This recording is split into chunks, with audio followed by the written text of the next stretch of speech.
బెండకాయ కందిపప్పుతో సాంబార్ చేసి చూపెడతాను. ఒక బౌల్ కందిపప్పు,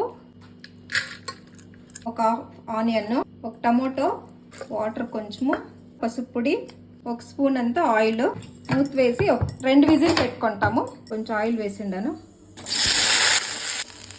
1 స్పూన్ ఆవాలు, హాఫ్ ఆనియన్, కొంచెం కరివేపాకు. ఇప్పుడు 2 టమోటా కట్ చేసుకున్నాను, అది వేసుకొనిస్తాము. సాల్ట్ కొంచెము. టమోటా ఇంత ఫ్రై అయింది. ఇప్పుడు సాంబార్ పౌడర్ వేసుకొనిస్తాము.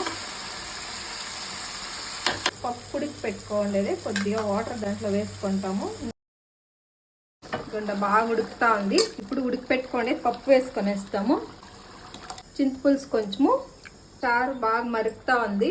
ఫ్రై చేసి పెట్టుకోండి బెండకాయ, ఒక హాఫ్ ఆనియన్, కొద్దిగా కొత్తిమీర, కందిపప్పు విత్ బెండకాయ సాంబార్ రెడీ అయింది.